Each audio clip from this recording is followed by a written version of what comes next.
trazem resultados a nosso favor. Talvez a tua trajetória, a nossa trajetória, você leva muita coisa valiosa. Talvez você diga, o que eu levo de valioso? Você leva, você tem a palavra do Senhor, você leva consigo uma família, você leva consigo um chamado, você leva consigo tantas coisas lindas que Deus delegou na tua mão. E o adversário sempre está à espreita para querer que você não chegue ao final e cumpra a sua tarefa com tudo que Deus colocou na sua mão. Mas sabe o que eu acho mais maravilhoso? É que eu e você podemos e temos essa liberdade de invocarmos o nome do Senhor, de jejuarmos ao Senhor, de pedir o auxílio do Senhor. Será que há alguém melhor para nos guardar do que o Senhor? Será que há alguém melhor que vai se responsabilizar pela minha e a tua trajetória, assim como se responsabilizou por Esdras e todos os seus homens e tudo que estava de valioso do que o Senhor? O Senhor vai, assim como o Senhor fez Esdras chegar ao seu destino, guardado, são e salvo, com tudo que lhe foi depositado. Se eu e você confiarmos no Senhor plenamente, se nós invocarmos o nome do Senhor, se nós jejuarmos ao Senhor, o Senhor vai fazer com que nós cheguemos ao nosso destino, aquele que Ele já preparou para mim e para você. Porque o destino de Esdras foi o rei que moveu, mas estava preparado por Deus, estava escrito, estava destinado por Deus. Demais. Como é maravilhoso confiar no Senhor, amados, e saber que Ele é conosco, assim como Ele foi com Esdras. Amados, nós podemos ver que esse Deus, Ele cuida de todas as coisas. Nós podemos ver aqui que a responsabilidade de transmitir a palavra do Senhor é muito grande. O povo estava lá em Jerusalém, espiritualmente decaído, irmãos. Os que voltaram de Jerusalém, tinham convivido que voltaram da Babilônia, tinham convivido quanto tempo lá com aqueles deuses, com aquele costume. Precisava novamente da palavra do Senhor, precisava que a palavra do Senhor fosse ensinada para refrescar a memória, trazer à mente tudo quanto o Senhor fez por eles, mostrar novamente aonde estava o pecado, que às vezes a mente fica cauterizada, e a palavra do Senhor, ela tem esse poder de mostrar, de confrontar, de fazer-nos enxergar, de levar-nos a ver o que está de errado, amados. Então, veja a responsabilidade que Esdras tinha. Assim como Moisés tirou o povo do Egito, tirou. Quantos anos estavam no Egito? Convivendo com vários deuses, com costume. Mas Deus deu o decálogo, o Senhor deu os 10 mandamentos, o Senhor deu a sua lei. E o primeiro mandamento era: amarás o Senhor teu Deus de todo o teu coração e tua alma. Só Ele podia servir. Depois, amar o seu próximo. Então veja que o Senhor já exigia do seu povo um amor exclusivo.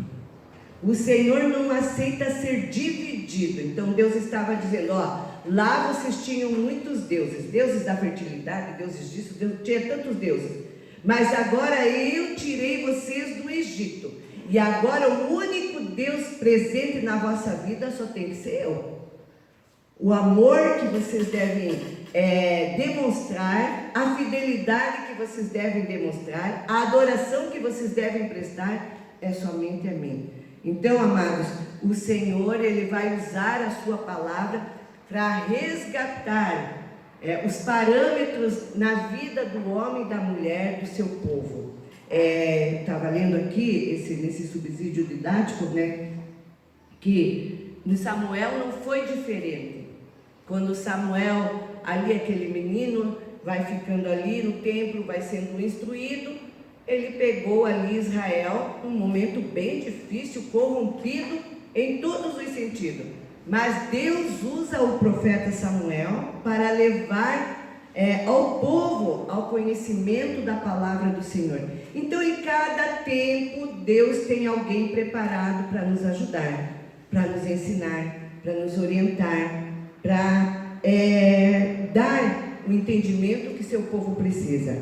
Amém? Está dando para entender aí, irmãos? Se tiver alguma... Irmã Ebenezer, que é o nosso professor aí também, se tiver alguma coisa aí, irmã Ebenezer, me ajude aí, irmã Suziele, que são as professoras aí. Então, amados, que nós possamos entender qual a importância de estar na escola bíblica dominical. Qual a importância de nós trazermos os nossos filhos para aprender a palavra de Deus. A Bíblia diz que é para nós ensinar os nossos filhos, incutir na mente esta palavra, que ela esteja no nosso coração, que ela esteja nas testeiras. Então, essa palavra ela tem que estar. E muitas das vezes, né, irmãos? Lógico, agora nós vivemos um tempo de pandemia, as crianças não podem estar aqui. Mas, assim, quando pode, vamos trazer. Eu, por mais, irmãos, que, como diz, tem um tempo que os filhos da gente dão uma escapada, mas eu tenho a minha consciência tranquila diante de Deus. Porque enquanto eles eram pequenos, eu nunca deixei em casa, sempre vinha com eles na escola dominical, tanto no outro ministério, né, e aqui também. E é uma coisa que minha mãe me ensinou quando se converteu, a frequentar a escola dominical. Então, o Senhor, Ele é maravilhoso, a palavra de Deus, ela tem que estar dentro de nós. Vamos lá para o segundo tópico. Esdras ensina a palavra ao povo. Esdras sai da Babilônia e vai a Jerusalém. Conforme a ordem do rei Artaxerxes, Esdras viajou para Jerusalém acompanhado de um grupo de judeus, alguns eminentes líderes do povo. Esdras 8:2. Recusando a escolta militar oferecida pelo rei para garantir-lhes a segurança durante a viagem. Esdras e seus companheiros preferiram confiar na segurança de Deus. Assim sendo, jejuaram e oraram para que tivessem uma boa viagem. E Deus os ouviu e guardou durante todo o trajeto. Assim chegaram em paz a Jerusalém, onde ofereceram holocausto a Deus. A primeira coisa que eles fizeram foi um altar. Que lindo, né? Fizeram um altar ao Senhor. Quem sabe um altar de gratidão, de reconhecimento, que o Senhor os guardou. Então é maravilhoso, irmãos, nós devemos nos lembrar de sempre levantar o altar do Senhor. Na nossa vida, o altar tem que estar sempre levantado, na nossa trajetória de vida. Vamos lá, o encontro de Esdras com Neemias. Quando Esdras chegou a Jerusalém, encontrou Neemias, o qual vinha sendo líder espiritual dos judeus em Judá.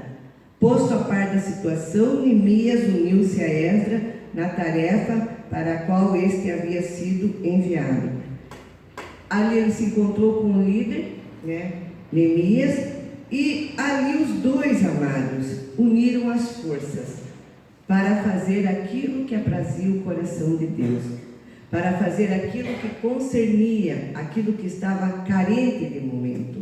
É tão maravilhoso que em momentos de crises espirituais, o Senhor conta com pessoas que podem andar unidas, que podem trabalhar unidas, pessoas que busquem o mesmo bem, que tenham a mesma visão. Neemias era o líder que reconstruiu os muros de Jerusalém, que cuidou das portas que estavam ali, cuidou de arrumar, de reerguer. Mas Esdras era aquele que vinha com a palavra do Senhor, um de um lado e outro do outro, mas os dois eram guiados e orientados por Deus, porque Neemias também não foi a Jerusalém sem carta, não foi sem oração. Então veja que eles eram mais ou menos parecidos, irmãos.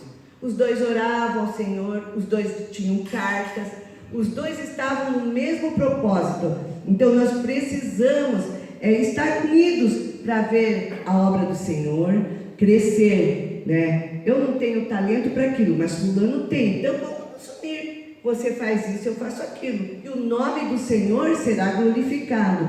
O nome do Senhor vai ser exaltado.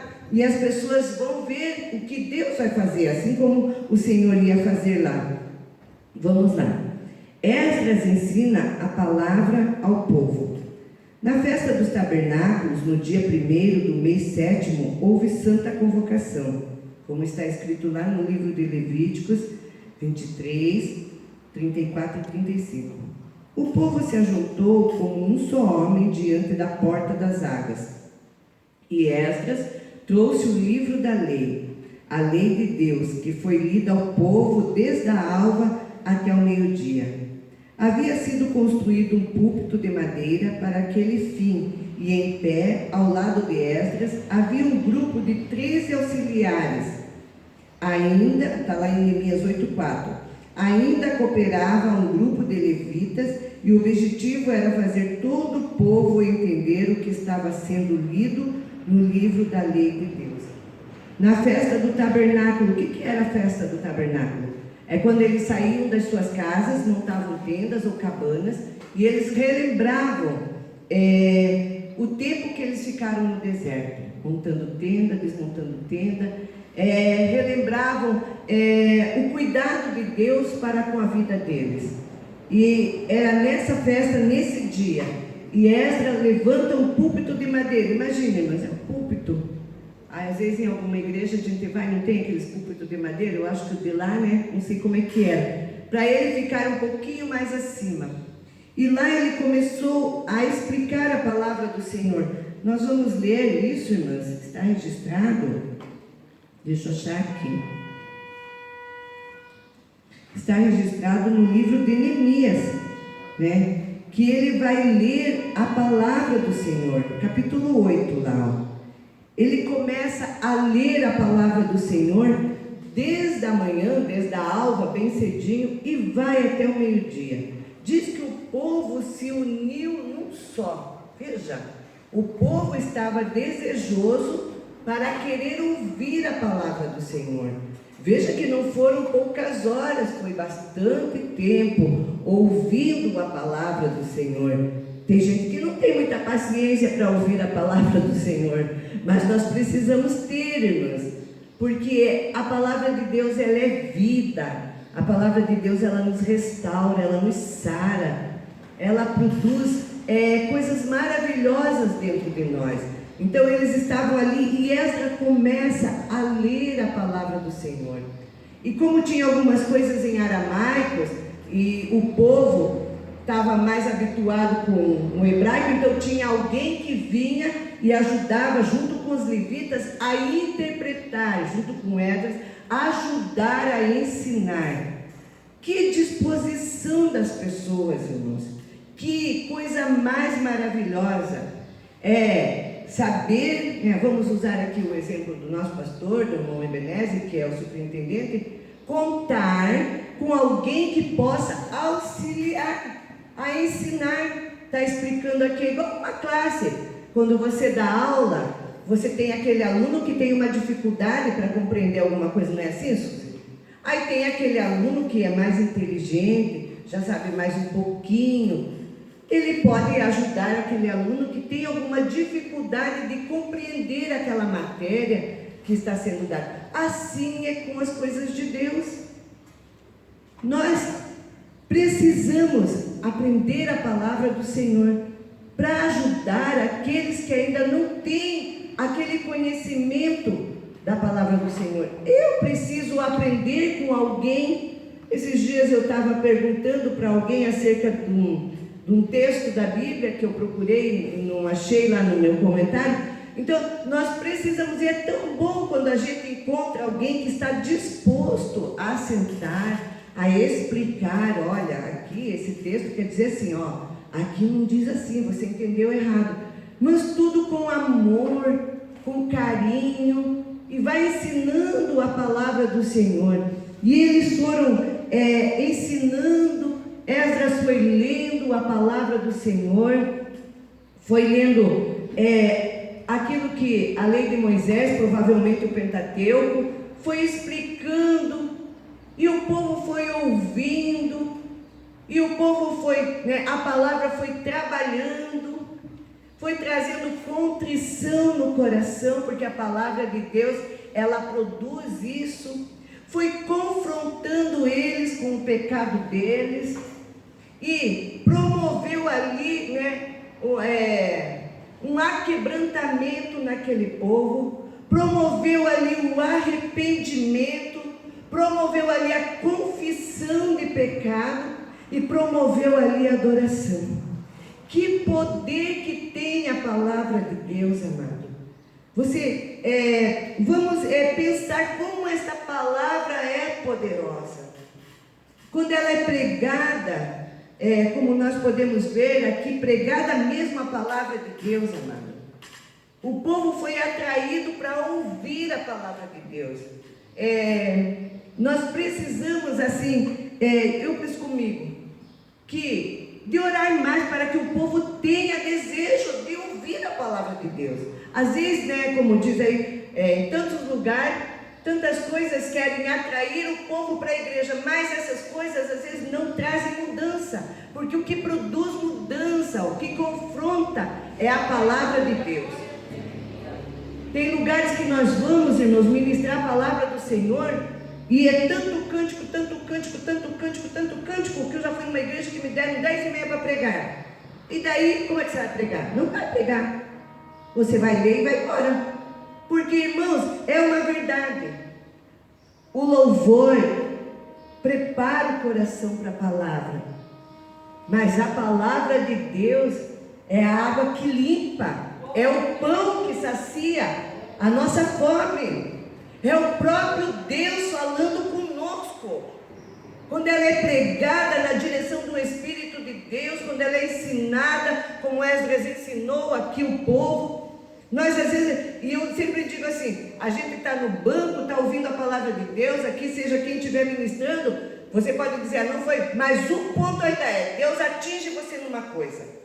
Deus sempre vai falar conosco. Eu não acredito que a gente vai chegar na casa do Senhor e ouvir uma mensagem do início ao fim, não vai ter que dizer assim, nem um minuto Deus falou comigo. Não, em algum ponto Deus confrontou-nos. Deus fala conosco. Isso quando não fala do começo ao fim.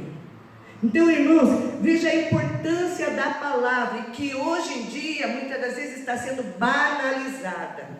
Está sendo desprezada. Glória a Deus que aqui na escola dominical a nossa palavra é valorizada, é estudada, Graças a Deus por nós e você que está aqui e quem valoriza a palavra de Deus.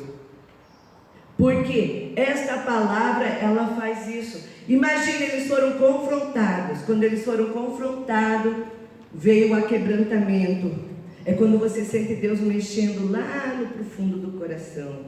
Quando aquelas coisas que ninguém sabe, mas o Senhor vai revelando pela sua palavra. E o Senhor vai mexendo no nosso sentimento. O Senhor vai falando naquilo que a gente não quer falar, mas o Senhor fala. E o Senhor vai dizendo, olha, você precisa mudar, você precisa se arrepender, você precisa confessar. E quando a gente vê, irmãs, estou dizendo a gente porque eu não quero ficar fora excluída da palavra. A gente está lá, debulhado nos pés do Senhor, chorando, arrependido, confessando. E é maravilhoso. Depois de tudo isso, a gente pode adorar ao Senhor sem sentimento de culpa. Porque arrependimento é isso, irmãs. Arrependimento é eu deixar aquilo para trás e mudar o meu rumo. Não que aquilo não volte a me perseguir, pode até me perseguir, mas o que eu tenho que dizer, não, eu me arrependi, eu não vou fazer mais, isso ficou para trás. Levar uma vida diferente, é isso que o arrependimento promove na nossa vida. É diferente de quando eu peço perdão da boca para fora, para aliviar o sentimento de culpa. Mas chego ali na esquina, já esqueci que pedi perdão e volto às mesmas práticas. Isso não é arrependimento. Arrependimento é você se esforçar para não praticar mais o pecado. É deixar o pecado para trás, é deixar aquilo que é errado para trás, Então é isso, irmãos. A palavra de Deus, ela tem esse poder de fazer-nos aquebrantados. Tão gostoso. Eu nunca vou esquecer, irmãos, numa escola de obreiros que eu estava ali em Curitiba, na igreja sede, e o pastor José Satírio estava ministrando. E eu estava vivendo uma situação, e ali, quando ele começou a ministrar, a palavra de Deus foi falando comigo. Eu pensava que era só comigo. Quando ele acabou de falar, eu estava de joelho em lágrimas no banco. E quando eu abri o olho, toda a igreja estava de joelho. A palavra de Deus, ela tem esse poder sobre as nossas vidas. Então vamos amar a palavra de Deus, vamos ouvir a palavra de Deus, vamos estudar a palavra de Deus. Amém, irmãos? Amém. Vamos lá? Nossa, a hora está indo, né? Até que horas que vai, irmã Beleza? Então vamos lá. Vamos lá para o terceiro tópico. A palavra de Deus deve ser ensinada. Deus ordenou que sua palavra fosse ensinada a todo o povo, de 7 em 7 anos. Além da leitura da lei de Moisés, que se fazia a cada sábado, os escritos e os profetas deveriam ser lidos e explicados ao povo em convocação solene a cada 7 anos. O Senhor deixou isso para que o povo não viesse a se esquecer daquilo que o Senhor havia feito. Vamos lá. Jesus ordenou o ensino de sua palavra na grande comissão. Jesus ordenou que seus discípulos ensinassem a todas as nações a guardarem tudo que lhes tinha mandado. O próprio Jesus ensinou aos discípulos. Ele era a própria palavra encarnada. Ele ensinou aos discípulos e mandou que isso fosse repassado, que fosse ensinado a todas as nações, que era para guardar o que se tinha mandado. Vamos lá. O apóstolo Paulo conhecia a importância do ensino da palavra. Conjuro-te, pois, diante de Deus e do Senhor Jesus, que pregues a palavra. O que de mim entre muitas testemunha ouviste, e confia a homens fiéis que sejam idôneos para também ensinarem os outros. Se é ensinar, haja dedicação no ensino. Paulo aqui estava falando a Timóteo. Provavelmente Timóteo, quem sabe, se encontrava por ser novo, né? Tinha, às vezes, aqueles que se infiltravam, queriam amedrontar. Então, Paulo estava dizendo, o que você ouviu, você não ouviu em segredo, você ouviu entre muitas testemunhas. Você teve o privilégio de aprender. Então, o que você aprendeu, não guarde, mas passe adiante. Pregue a palavra, né? Com ousadia, sem medo. Ensina. Então, confia a homens fiéis, idôneos na idade, idônea de pessoa que vai ter o conhecimento, vai ter o amadurecimento de guardar a palavra do Senhor, de praticar e ensinar a outros, irmãos. Você tem que passar para quem possa ensinar a palavra do Senhor. Então, aqueles que praticam a palavra do Senhor para ensinar aos outros. E que haja dedicação ao ensino. Romanos 12, 7. Vamos correr mais um pouquinho. Resultado do ensino da palavra de Deus. Vamos ver qual é o resultado que a palavra de Deus produz. Nós já pudemos ver lá no povo de Deus o que produziu: arrependimento, confissão de pecado, quebrantamento, adoração. O ensino da palavra gera temor a Deus. Deus falou: ajunta meu povo e farei ouvir as minhas palavras, para que me temam todos os dias que na terra viverem. Guarda os mandamentos do Senhor para o temer. Está escrito lá em Deuteronômio. Então, para não esquecer do que Deus tinha feito por eles. Temor a Deus. O que é temor? Não é medo de Deus. É respeito a Deus, respeito à sua palavra. Temor a Deus, está lá em Provérbios, que é o princípio da sabedoria. Eu penso que o temor a Deus é um limite que o Senhor põe em nós. Quando eu amo a Deus, quando eu tenho temor de Deus, eu conheço o limite que me é dado por Deus e eu não ultrapasso. Amém, amados? Esse temor a Deus faz-nos guardar a sua palavra no nosso coração. Pelo temor a Deus, o crente se aparta do mal, se desvia do mal. Provérbios 16, 6. E aborrece o mau caminho. Provérbios 8, 13. Quanto mais eu amo a Deus, amados, né? Conforme Provérbios ali, mais eu abomino o mal. Quanto mais eu amo a Deus, amo a sua palavra, mais eu quero me afastar daquilo que é errado. E eu anotei aqui que não só adianta nós nos afastar, mas nós não podemos abrigar no nosso coração nenhum tipo de iniquidade secreta. Então nós temos que pedir para o Senhor tirar tudo aquilo que não agrada. Então o temor a Deus é também nos afastar do mal, de tudo aquilo que pode nos prejudicar, não só na vida cristã fisicamente, mas até mesmo nos impedir de entrarmos no céu um dia. Vamos lá. Como resultado do ensino da lei, nos dias de Esdras, o povo confessou, que nós já falamos aqui, os seus pecados, apartou-se dos seus deuses estranhos, adorou ao Senhor seu Deus e com ele fez um firme concerto, quer dizer, fez uma aliança, confirmou a aliança com o Senhor. A palavra de Deus é o poder de Deus. Vamos lá.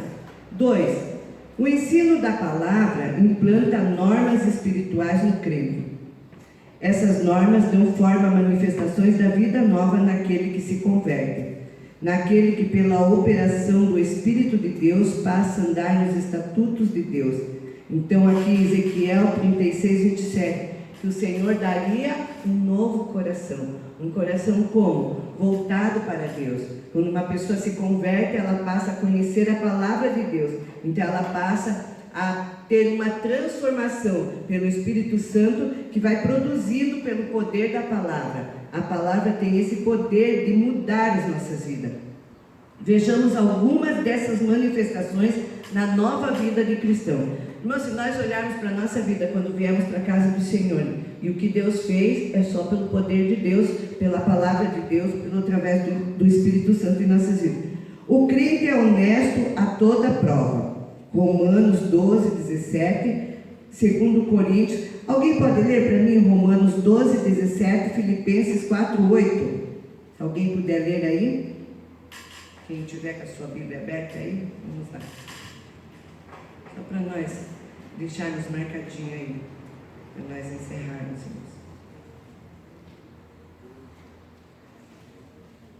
Romanos 12, 17, Filipenses 4, 8. Romanos 12, 17. Pode ler, gente. Não retribuas a nenhum homem mal por mal. Procurai as coisas honestas à vista de todos os homens. Então nós não devemos devolver o mal. Se alguém fez mal a nós não devemos devolver o mal. E nós devemos procurar o que é honesto à vista de todos. Nós devemos ser honestos dentro da nossa casa, nós devemos ser honestos dentro da casa do Senhor, nós devemos ser honestos no trabalho, e nós devemos ser honestos conosco mesmo, irmãos. Conosco mesmo. Então, e não devolver o mal que alguém fez, mas tratar com amor, aqueles que muitas das vezes fazem o mal. Filipenses 4, 8 diz assim: quanto ao mais, irmãos, tudo que é verdadeiro, tudo que é honesto, tudo que é justo, tudo que é puro, tudo que é amável, tudo que é de boa fama, se há alguma virtude e se há algum louvor, nisso pensai. Devemos aqui também, muitas das vezes, a nossa mente é tentada a pensar tantas coisas, então, mas nós devemos ter uma mente transformada e devemos pensar naquilo que glorifica o nome do Senhor, naquilo que é bom, verdadeiro, honesto, justo, puro, que não tem contaminação, que não tem sujeira, que é amável, de boa fama, que há alguma virtude e se há algum louvor, nisso pensar. Então nós precisamos pensar assim. O crente jamais mente. Em Isaías 63, 8 diz: certamente este povo, filhos que não mentirão. O Senhor estava dizendo através do profeta Isaías. A mentira, irmãs, ela destrói a fé cristã. A mentira é, como diz assim, às vezes as pessoas dizem: mas uma mentirinha não faz mal. Faz mal, porque o povo se acostuma a mentir. Mente numa coisa pequena, daqui a pouco mente sobre outra coisa, e assim vai mentindo. Então, nós vamos ver aqui, o crente jamais mente. Mentira, irmãs, eu marquei aqui, que mentir, ela causa males. ela denigre até a imagem de alguém. A mentira, ela afasta as pessoas. A mentira produz tragédia. A mentira é o mal do século, porque tanta gente mente e a gente tem que cuidar como cristão para não mentir, né, irmãos? Eu lembro um dia, não sei onde que eu estava, que diz assim: quando o telefone toca, diz aí que eu não estou, mas a gente está. Parece uma bobeira, mas é uma mentira, né? Não deixa de ser uma mentira, porque você está ali, Deus está vendo. Então, eu ouvi isso no ensino de escola dominical, não lembro quem ministrou, mas eu ouvi. Então, irmãs, quem mentia não minta mais, né? É a palavra de Deus que está dizendo, não é uma Rose. A palavra de Deus está dizendo para mim mesma: Rose, não minta, é pecado.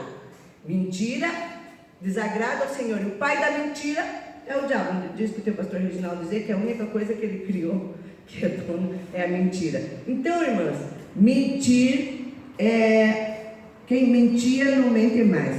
O crente tem o testemunho de sua consciência no Espírito Santo, de que não mentiu. Romanos 9:11, né? Paulo, ele tinha uma consciência tranquila que ele não estava mentindo, que ele estava falando a verdade. Quando se trata aqui desse capítulo aqui, nós não vamos ler porque não vai dar tempo. Jesus disse: seja porém o vosso falar sim, sim e não, não, porque o que passa disso é de procedência maligna. O crente jamais se apodera de alguma coisa que não seja dele. Aquele que furtava, não furte mais. Zaqueu, depois de salvo, queria restituir o que havia defraudado. Zaqueu, depois que conheceu a palavra do Senhor e viu que era errado roubar, né, defraudar, ele queria restituir. Então, aquele que roubava. Mas será que alguém rouba? Será que tem crente que rouba? Às vezes entra lá no escritório, não está vendo, vou pegar essa resma de papel. Não é teu. Se não pediu, você está pegando escondido. Eu penso que é furtar. Não sei se eu estou errado, meu Veneza. Porque não é seu. Eu não posso levar esse copo para casa porque não é meu. Ele pertence à igreja. Furtar, tantas coisas, irmãs. Tantas coisas. Como diz, esses dias, a pessoa estava aborrecida, por quê? Porque chegou lá no trabalho e disse: eu não vim porque eu estava assim. E daí alguém chegou e disse assim: mentirosa, eu te vi lá na loja tal. Então veja, irmãs, mentir, roubar, tudo isso o Senhor tem o ditado: a mentira tem perna curta, né? Você mente aqui, lá na frente é descoberto. Então, defraudar, roubar também, às vezes a pessoa pensa que ninguém está vendo, mas Deus está vendo, irmãos, até onde ninguém vê. Às vezes pode ser uma coisa tão pequenininha, tão sem valor, mas isso aqui ninguém vai se dar conta, porque isso aqui é tão... Deus dá conta, porque Deus está vendo. Não é teu, não pegue, não leve, não te pertence. Pertence a outra pessoa, pertence à casa de Deus, pertence à empresa, deixe lá. Então, se roubava, não roube mais. Se furtava, não furta mais. Amém? E esse furtar aqui, eu creio que não só está em objeto, mas engloba muitas outras coisas que é dado como roubo também. Vamos lá. O crente vive uma vida moral que é exemplo de pureza. A prostituição e toda impureza nem ainda se nomeiem entre vós. Efésios 5:3. Esse aqui, irmãos, quando eu li isso aqui, da impureza aqui, fala da perversidade sexual. Quando está falando todo tipo de perversidade, isso não pode se nomear entre os salvos. Nos romanos havia liberdade, mas para os gentios que aceitavam Jesus tinham que viver uma vida pura, uma vida santa, uma vida que não podia mais estar envolvida com aquelas coisas que desagradavam ao Senhor. Impureza é aquilo que torna o homem e a mulher impuro, e não é só impuro na carne, é impuro nos sentimentos, é impuro, porque a perversidade não está só no ato em si, ela às vezes está na mente, porque ela se origina aqui e põe em prática. Perversidade sexual de um pedófilo, de tantas outras coisas, irmãs, que nós podemos ver. Então, essa prostituição, essa mistura de coisas, Deus não se agrada. Isso pertence ao passado, não pertence à nova vida de cristão. O crente jamais dá falso testemunho de alguém. Isso aqui é muito sério, irmãs, né? Dar falso testemunho. Quanta gente é convocada em inquéritos assim de causas e vai lá e mente. Está dando falso testemunho. O juiz ali está vendo, mas Deus também está vendo. Deus está dizendo assim: ah, seu mentiroso, você está mentindo. Aí é falso testemunho. Às vezes denigre a imagem de alguém para tirar vantagem. É falso testemunho. E vamos ler lá o que diz em Provérbios. Vamos ler rapidinho, mas Provérbios 6:18. Vamos ler lá.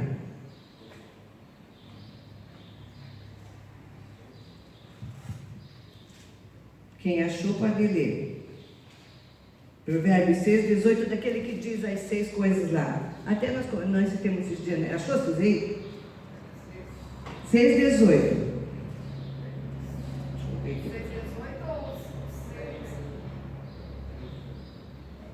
Ou 6:16, que Ah, então leia aí. é o 6:16? Quero ver. Essas 6 coisas aborrece o Senhor. Isso. E a 7ª sua alma abomina. Isso. Olhos altivos e língua mentirosa. E mão Olha, mentira aí. sangue inocente. Coração que maquina pensamentos viciosos. E pés que se apressam a levar mal. E testemunha falsa que profere mentiras. E o que semeia contendo entre irmãos. Então, irmãos, tudo isso, tem ainda ali em Provérbios 10:18, tudo isso faz parte da velha vida.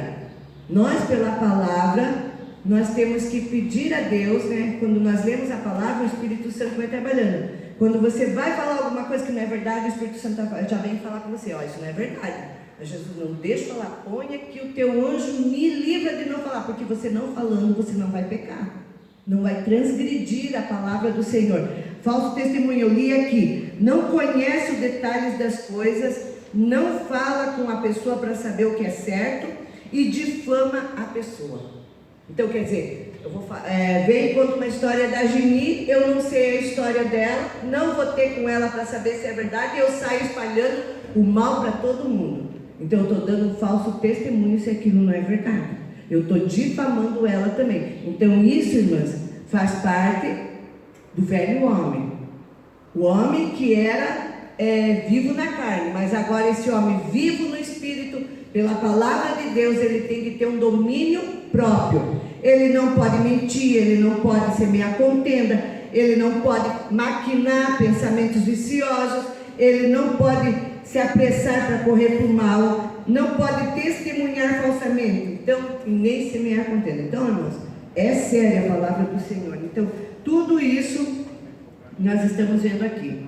O ensino da palavra de Deus dá conhecimento. A igreja de Corinto foi enriquecida porque pelo ensino da palavra de Deus havia recebido conhecimento. Consideremos.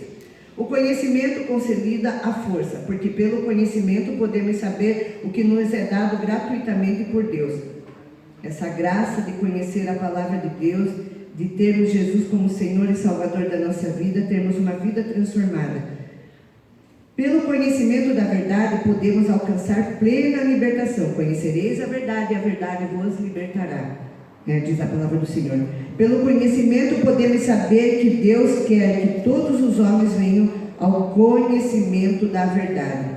Pelo conhecimento, podemos saber como agradar a Deus. Agradar a Deus não é resultado da nossa própria força, mas o próprio Deus nos dá graça para agradar. Então, irmãs, eu agradar a Deus não é resultado da minha força. Eu entendo assim que o próprio Deus, através da medida que nós nos submetemos também, eu entendo assim, Deus vai dando graça para nós vencermos e honrar ao Senhor. Então, amados, já deu o nosso tempo lá. Então, a palavra de Deus, gera temor, estabelece normas espirituais nos crentes e nos dá conhecimento. Então, é maravilhoso, irmãs, a palavra do Senhor. Eu marquei algumas coisas aqui, mas eu só quero terminar aqui, o que eu marquei aqui. A palavra de Deus, ela nos aperfeiçoa, diz lá em 2 Timóteo 3, 16 e 17. A palavra de Deus, ela nos liberta de tudo que não agrada ao Senhor. A palavra de Deus, ela nos santifica. O próprio Jesus diz: santifica-os na verdade, a tua palavra é a verdade. Ela faz com que nós venhamos a enxergar o erro e nos afastarmos do pecado. O Senhor, pela sua palavra, o Senhor nos confronta e nos separa para aquilo que é bom pelo poder da sua palavra. Ela nos limpa, diz a palavra do Senhor: vós já estáis limpo pela palavra que vos tenho falado. João 15:3. A palavra discerne o que vai no nosso coração, né? E o que está no nosso pensamento, porque a palavra do Senhor, ela é como espada de dois gumes. Ela é mais penetrante, ela penetra as julas, a medula, então ela discerne o pensamento do homem, a intenção do coração. Então a palavra de Deus, ela tem esse poder, então, irmãos, de fazer isso na nossa vida. E, encerrando aqui, que nós possamos cada dia mais atentar para a palavra de Deus. Falando isso, começando comigo, irmãos, né? Não quero aqui jogar nada para ninguém, mas tomar para mim primeiramente, que estudando a palavra do Senhor, o Senhor me ensinou bastante em cada texto que eu li, que nós possamos pôr em prática e que possamos ser instrumentos vivos do Senhor, que as pessoas possam olhar e nós nem abrirmos a boca e as pessoas verem Deus na nossa vida, verem Deus no nosso comportamento. Sabe quando você chega num lugar quietinho e a pessoa diz: ó, você é diferente. As pessoas na tua empresa podem dizer que você é diferente. A palavra de Deus tem produzido isso nas tuas amizades, dentro da tua casa. A palavra de Deus tem que fazer a diferença na nossa vida. Então, posso orar, irmã Beneza? Então, nós vamos nos levantar.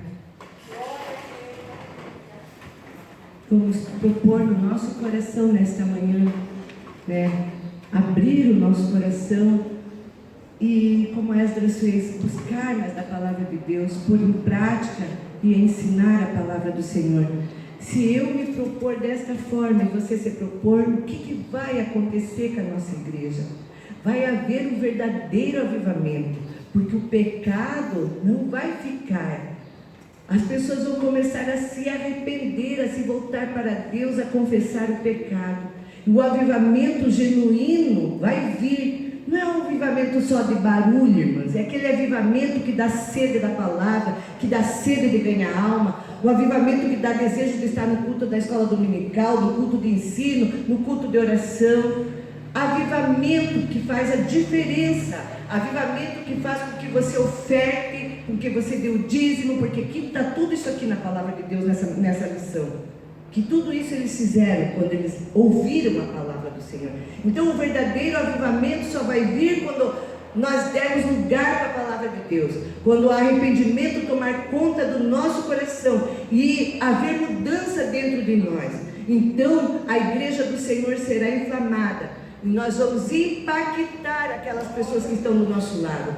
Você não vai precisar nem fazer esforço, porque a palavra de Deus estará sobre você com tamanha autoridade e poder que o Senhor vai operar através da tua vida. Você crê nisso? Você quer mais da palavra de Deus? Eu quero mais, quero pôr mais em prática na minha vida e quero poder passar, irmãos, a palavra do Senhor. Não é só em cima do púlpito que a gente passa para o amigo de faculdade, para o amigo que está lá no trabalho. As pessoas às vezes trabalham anos com uma pessoa que é crente e ela nunca ouviu nem dizer: ei, Jesus te ama, está escrito. Jesus ama você, Jesus tem um propósito, Jesus morreu na cruz. É a palavra. Essa pequena palavra, Jesus te ama, tem um efeito poderoso. Jesus tem um propósito na sua vida, tem um efeito poderoso. Propague a palavra do Senhor com suas ações, com suas palavras, com seu testemunho que fala mais alto. E você vai ver o que nós vamos poder fazer através dessa palavra. Vamos orar? Curva a tua cabeça, vamos pôr a mão no nosso coração, pedir que Deus nos sonde aí, que o Senhor me sonde aqui, que o Senhor também venha entrar no meu coração e produzir as mudanças que precisam ser mudadas pelo poder dessa palavra todos os dias.